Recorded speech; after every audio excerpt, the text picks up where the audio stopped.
Hey, I'm Shay Warner, and you are listening to Casual Cattle Conversations. If you are ready to explore different management practices and focus on improving your operation and the beef industry, this is the podcast for you. Welcome to the show. I'm so excited you are listening. Alrighty, folks, it is Shay here, and I have another great first-generation cattle producer story. So we are visiting with Zack Lindsley, and he is going to share how he and his wife and their kids are building the operation that fits the lifestyle they want in Nebraska. And so what I really enjoyed about this conversation with Zack is that he was just incredibly honest about how they vetted through the mounds of information that is out there when it comes to farming and ranching and feeding and marketing cattle, as well as vetting through technology in which programs are going to give you the best ROI. He shares how he found people he viewed as successful and picked out those traits he wanted to also kind of mimic or that he found beneficial and knew would help him create a successful operation.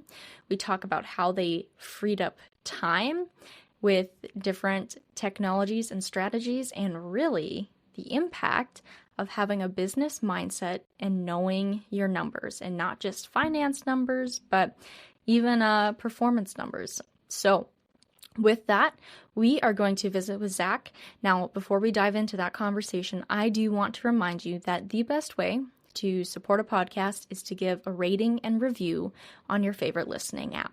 When you give a rating and review, it helps other people find this show in the Apple Podcasts and Spotify algorithms. So I would greatly appreciate that. It's free and it only takes a few seconds.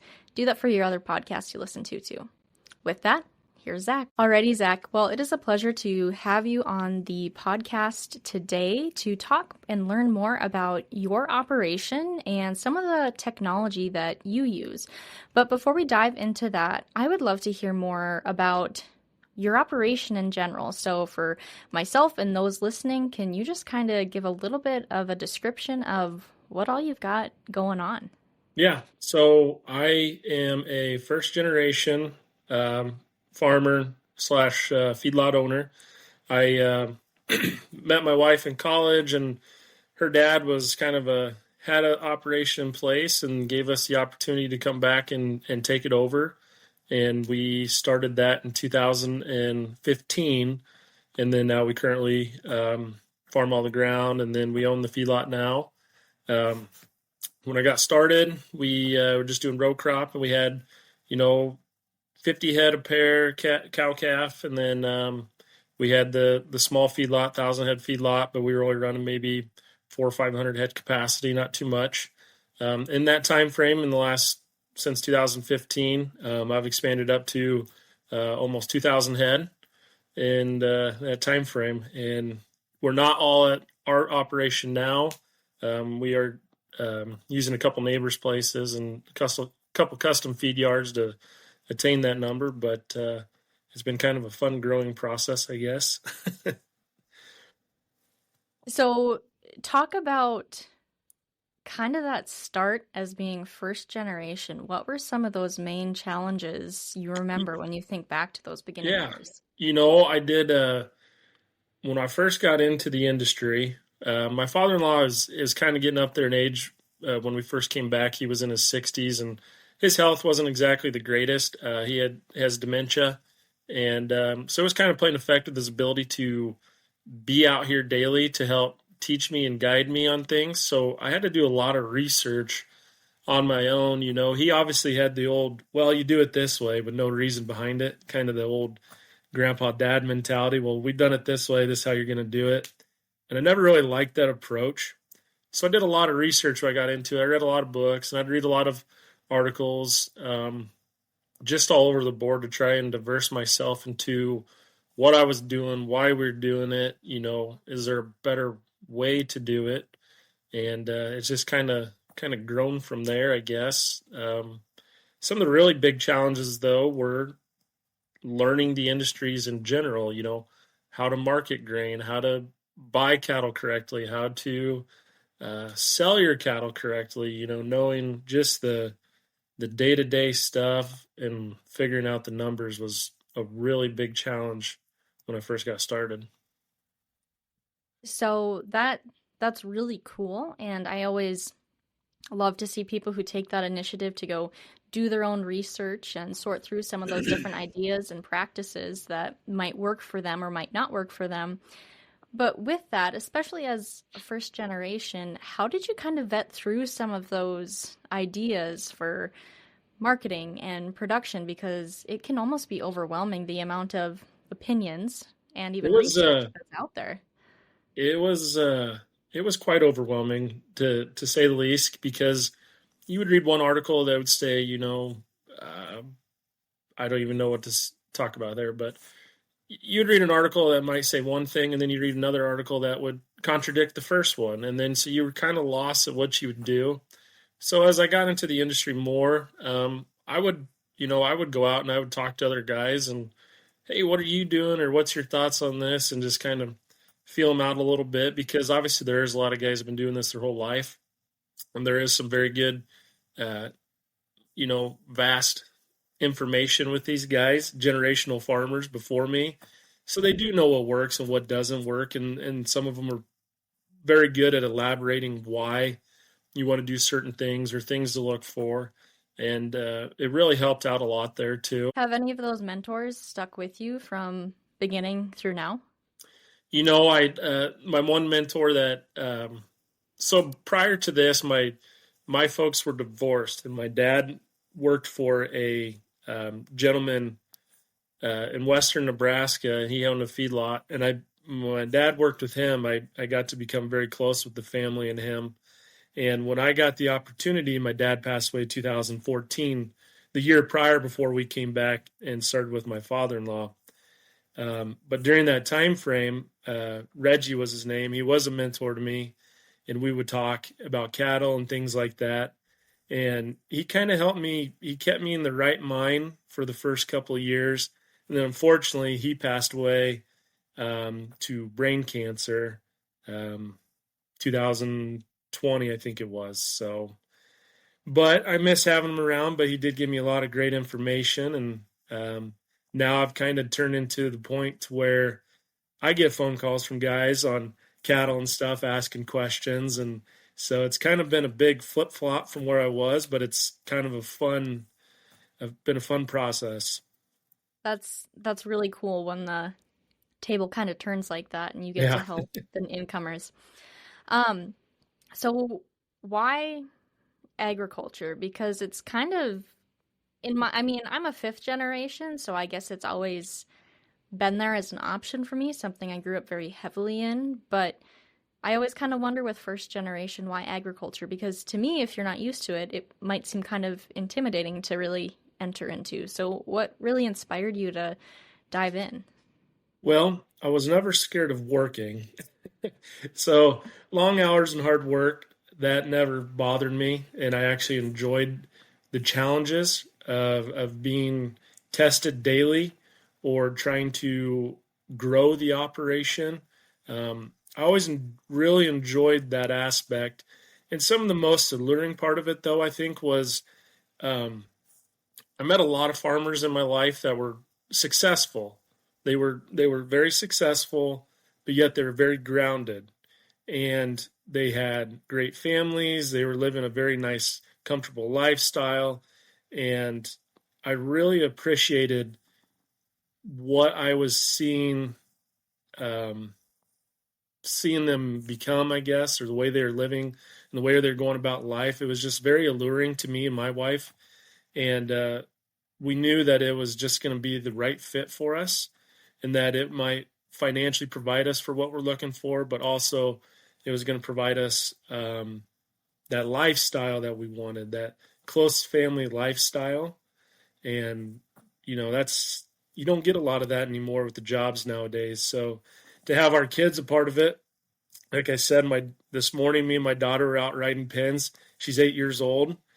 She's on a four-wheeler helping me check cattle. I mean, there's just no other industry in the world where your family can be a part of you and a part of the day-to-day stuff like that. So, yeah. Absolutely. I think about all the extra time I got to spend with my grandpa and my parents and sister and aunts and uncles because we were all involved in agriculture. So it's really a great way of life. Now, you said you saw people who were successful and you Yep. also looked at their lifestyle. What is that definition of success? Because a successful operation could mean different things to different people. Right. So, what's yours? That's a good question. Obviously, when everybody thinks success, they think money. They think you got the nice cars, you got the big houses. Like that's everyone's first impression of success. And don't get me wrong, that's great. I grew up with a lifestyle where we didn't have money. My family was pretty broke my whole entire life. I lived in a single mom home. Times were tough. Mom worked 3 jobs growing up, so the success part that I seen was the family orientation and the friendships and the camaraderie that was built in the community also. You know, there's so many people around here that if something happened, I can call, they'd be here in 20 minutes to help us out. And that lifestyle and the closeness that comes with being in the ag industry is amazing. And I love it for our kids to grow up in it, and I love for our kids to blossom and meet all these other younger generations, coming up that'll be a part of this also. So hope that answered it.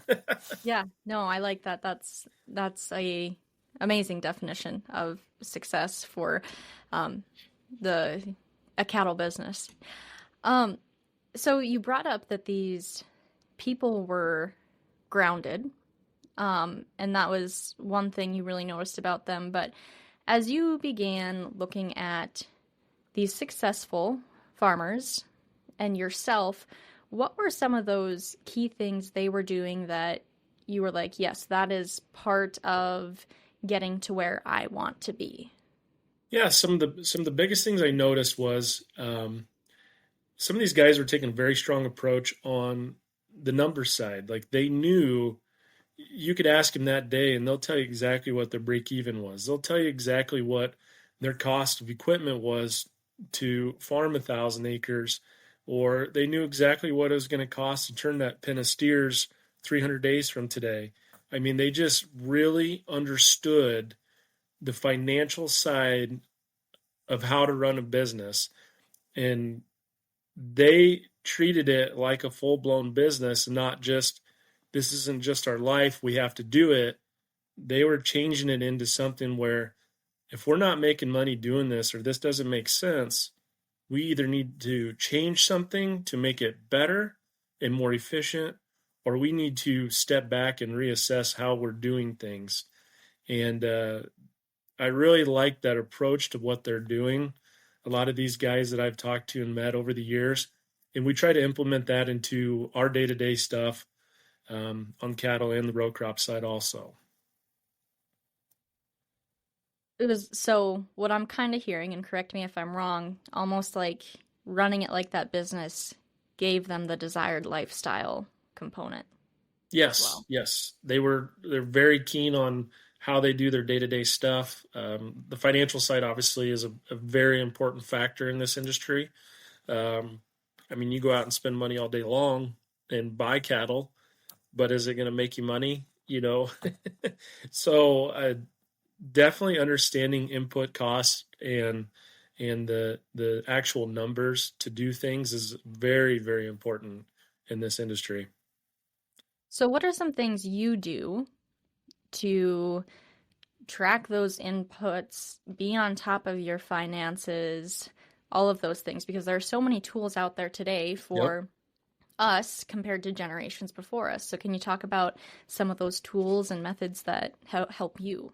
Yeah. So when we first got into this, the very first things that we were doing, like we didn't track anything. My father-in-law was successful, and he would just at the end of the year they made money. They made money. It was a good year. That was kind of the mentality. Or I watched when I came into it 2014, the cattle market was going up pretty high, and then right after that, 15, 16 fell off pretty good, and was still thinking he made money.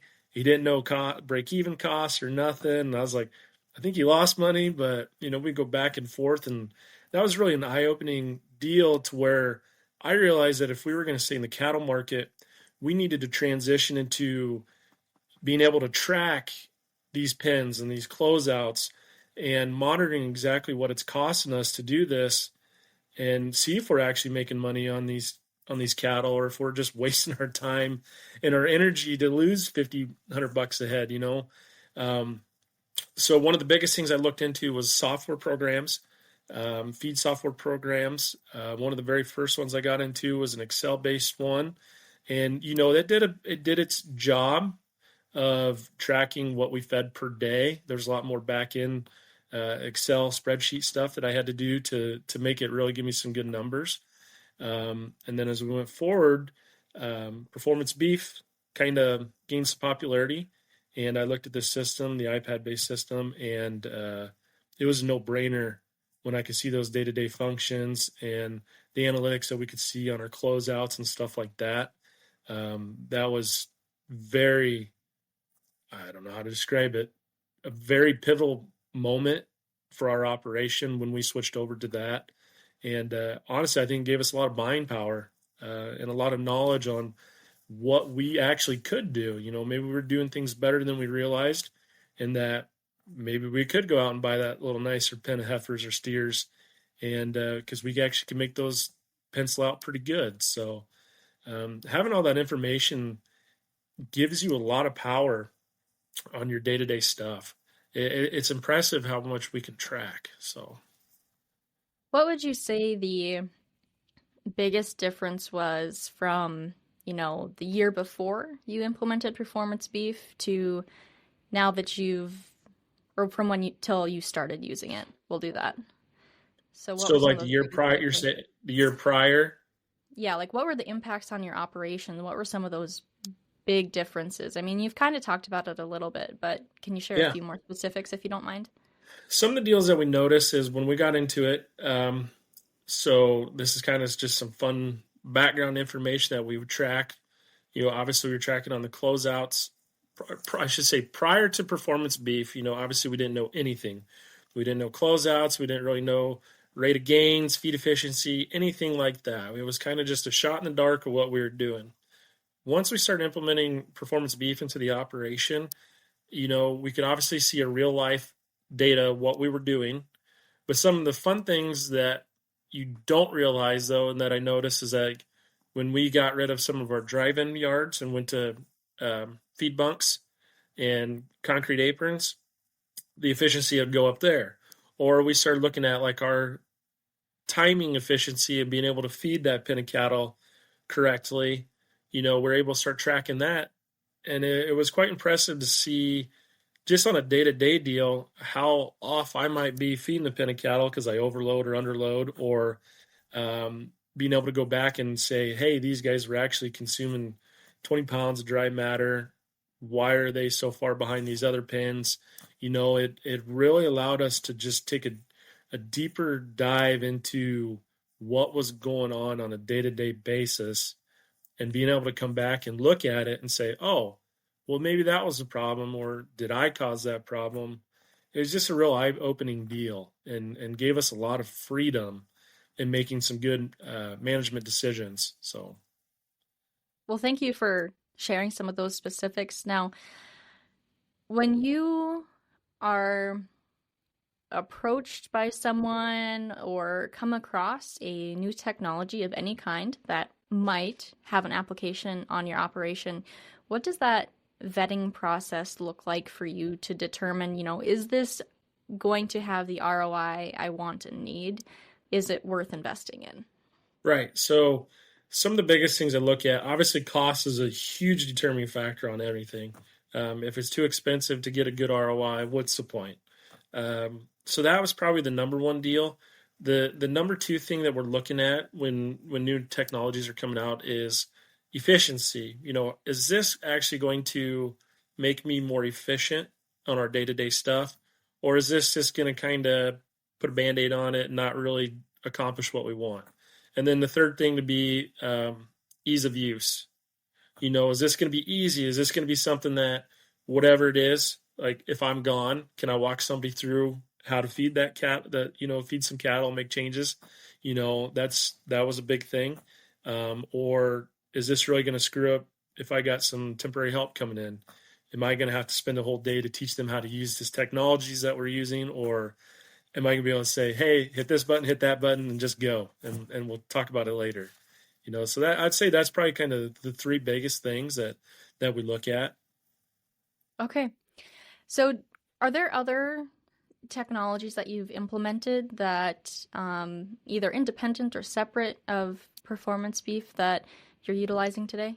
Yeah, so one of the other companies that I use big, obviously cattle is our kind of our main thing over row crop. One of the other companies I use is Balance Forward. Um, I don't know if you've ever heard of them, but you Yep. probably have.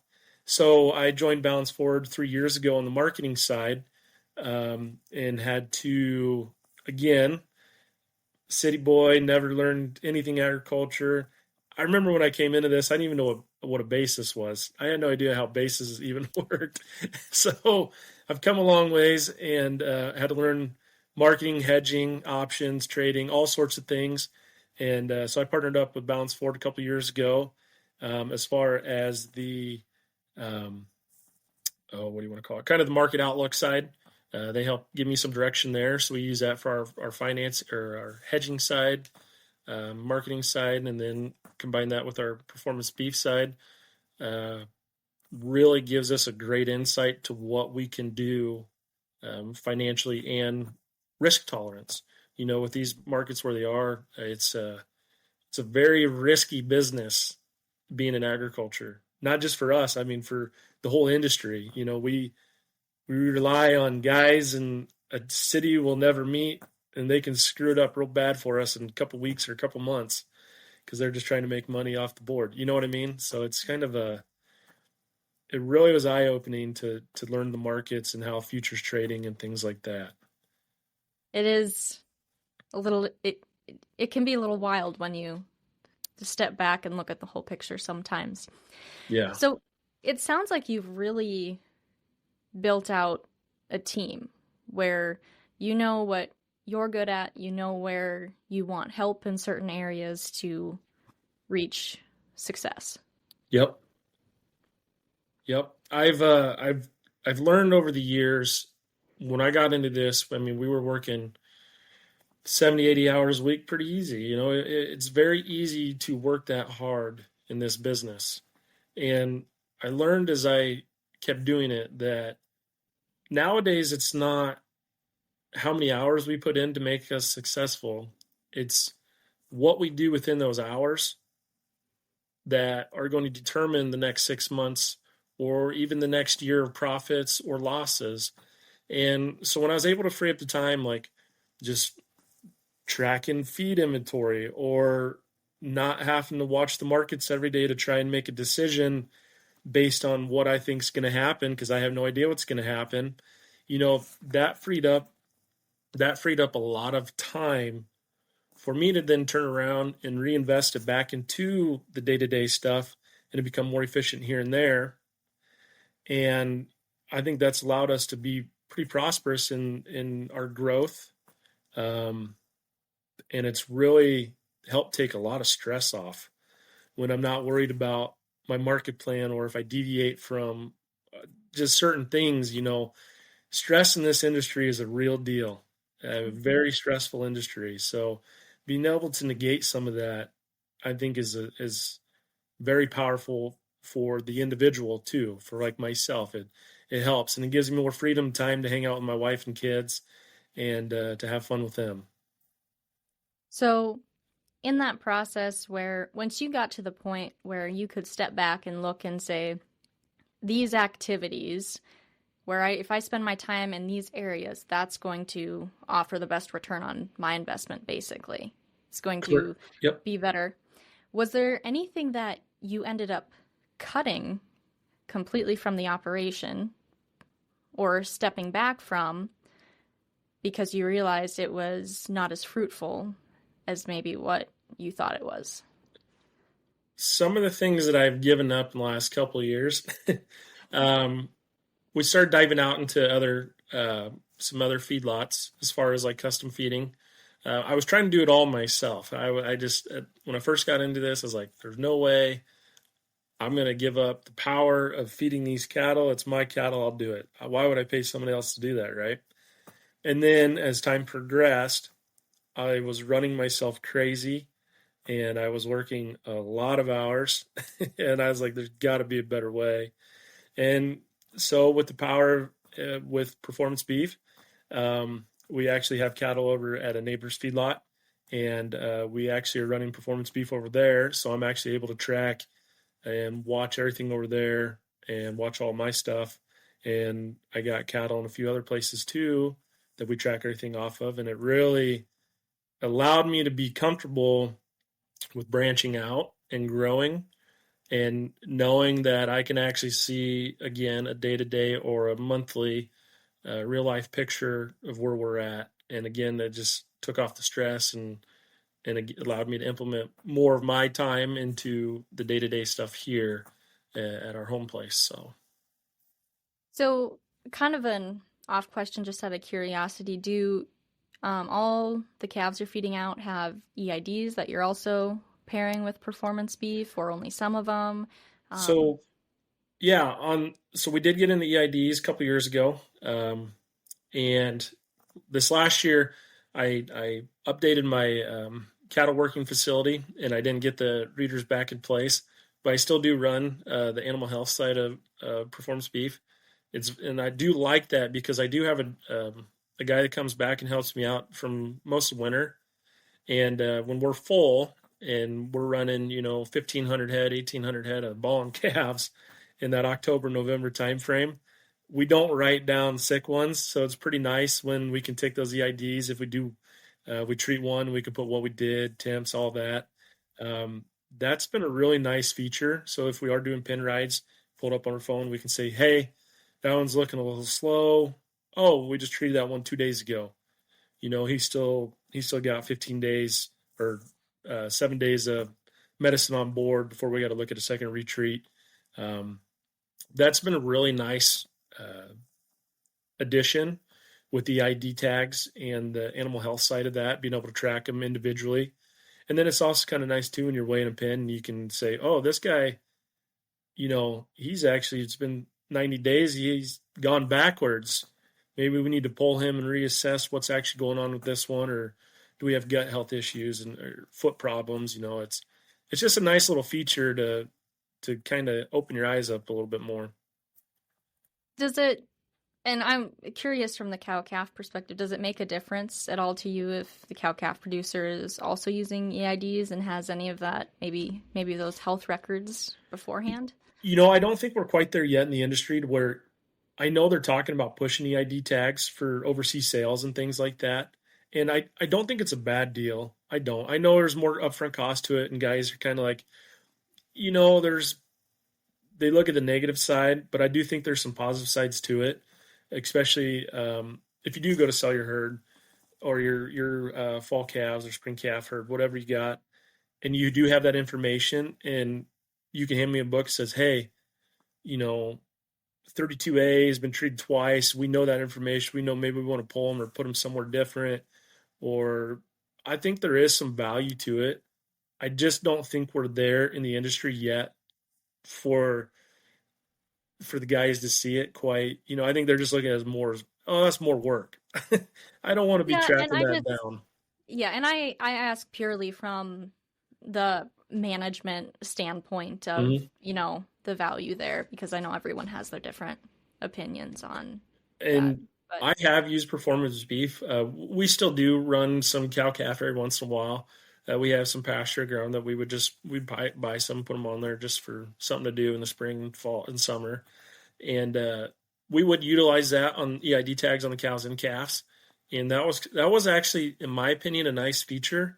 If I were to do full blown cow calf like that again, um, I think a system like that would be great as far as just trying to remember what you did and making notes on those individual critters or cows, going lame, or if they sloughed calf. I think there's some great management decisions you can use with real life data like that. So I think it'll come absolutely. up.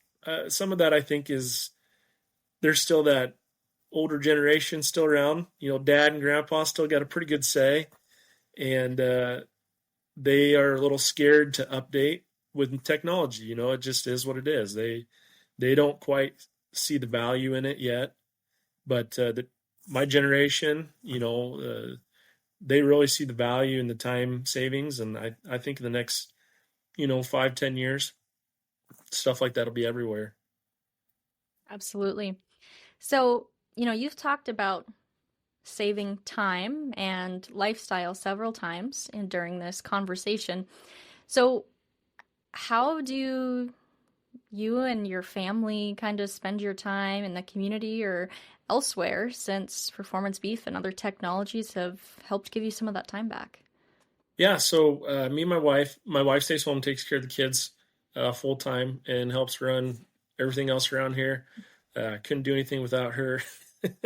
Our kids are crazy, but the time savings that we have and the ability has allowed us to give back to our community. We both coach. She coaches volleyball and track, and then I help out with track in the springtime. And so we like to give back to the community and help out. And we volunteer some other little deals here and there. So it's a lot of fun, and it allows us to have our kids a part of things, and gives us a little more time to hang out with them and go show them stuff, or to see us be active in the community. And I think they'll feed off of that one of these days, and it'll help them grow up to be hopefully successful, and they'll be happy to give back too, because they've seen mom and dad do it their whole lives. So, well, that's awesome, and that's key to keeping rural communities thriving and staying strong. Well, Zack, do you have any final thoughts you want to share with the people listening? I I guess my biggest thing I would say is, I hope this video reaches somebody who is maybe on the verge of not quite sure what they want to do. They know they need to do something. All I would say is, don't be scared. Try something different, and you might be surprised what it'll actually do for you. Whether it's the time savings, the return on investment, or just a little bit better know-how what you're doing. I would just say, don't be scared. Take a leap. I've been doing it for 10 years, and it's been working out, and there's still days I don't know what I'm doing. So, all right. Well, I appreciate your honesty and you sharing your story, and for being a guest on my show. Thank you.